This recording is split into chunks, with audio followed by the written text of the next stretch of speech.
ሰላም ከመይ ቀኒኹም ሎማዓንቲ ሕማም መንሽሮ ኢና ክንርኢ ወይ ድማ ካንሰር ሕማም መንሽሮ ማለት ኣብ ሰውነትና ኣድለይቲ ዘይኮኑ ዋህዮታት ካብ ቁፅፅር ወፃኢ ምስ ዝራብሑ ወይ ድማ ምስ ዝፍጠሩ ዝኽሰት ኮይኑ ሕማም መንሽሮ መብዛሕትኡ ግዜ ተፈጥሮኣዊ ወይ ድማ ዓሌታዊ ውርርስ ሕማም መንሽሮ ተጠቃዒት እንተነይራ ውላዳ ሓዋ ሓፍታ ናይ ምትሓዝ ፕሮባቢሊቲ ወይ ድማ ዕድሎም ዝለዓለ እዩ። ስለዚ ኣብ ናይ ቤተሰብ ናይ ዘርኢ ወይ ድማ ናይ ዓሌት ውርርስ ክህሉ ይኽእል እዩ። እቲ ካልኣይ ደረጃ ራድዮሎጂ ወይ ደግሞ ንጨረር ብዝተፈላለየ ምኽንያት ኤክስረይ ብዝተፈላለየ ምኽንያት ሓሚምና ሰውነትና ጨረር እንድሕር ዳኣ ተገላፂ ኮይኑ ሕማም መንሽሮ ናይ ምትሓዝ ዓቕምና ዝለዓለ እዩ።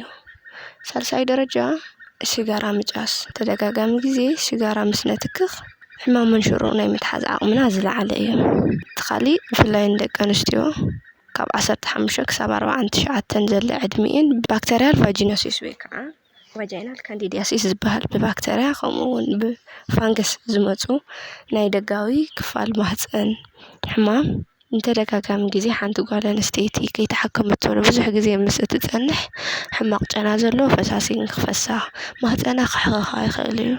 ካብዚኣቶም እቲ ሓደ ቶፕ ዝኾነ ወይ ድማ እቲ ብዋናነት ዝጥቀስ ባክተርያል ቫጂኖሲስ ዝበሃል ደጋዊ ክፋል ማህፀንና ብባክተርያ ክጥቃዕ እንተሎ ልዕሊ መጠን ባክተርያ ክህልዎ እንተሎ ቀፃሊ ሂወታ ሰርቫይካል ሲኤ ወይ ድማ ናይ በሪ ማህፀን መንሽሮ ክትትሓዝ ትኽእል እያ።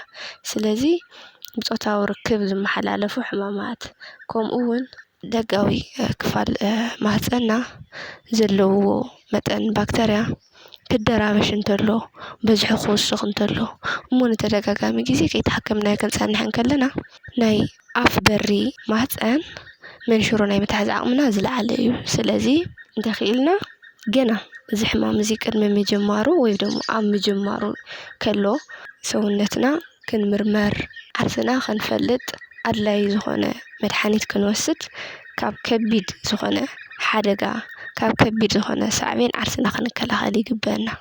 ብሓፈሻ ሕማም መንሽሮ ሕማቕ ሃሳይ ቀታሊ ሕማም እኳ እንተኾነ ዓርስና ተኸላኺልና ካብ ሽጋራ ምትካኽ ገና ብጋንኡ ፆታዊ ርክብ ዝመሓላለፉ ሕማማት እንተሃልዮም እውን ብጋንኡ ክሕከሙ ብምግባር ዓርስና ካብ ጨረር ተቓላዓይነት ነፃ ብምግባር ክንከላኸሎ ንኽእል ኢና። ዋላ እኳ እቲ ናይ ብዘርኢ ዝመፅእ ተቓላዓይነት ናይ ሕማም መንሽሮ እኳ ክንከላኸሎ እንተዘይከኣልና ግን እቶም ሰብ ስራሕ ዝኾኑ ባዕልና ክነምፅኦም ንኽእል ጠንቅታት ግን ክንከላኸሎም ይግበአና።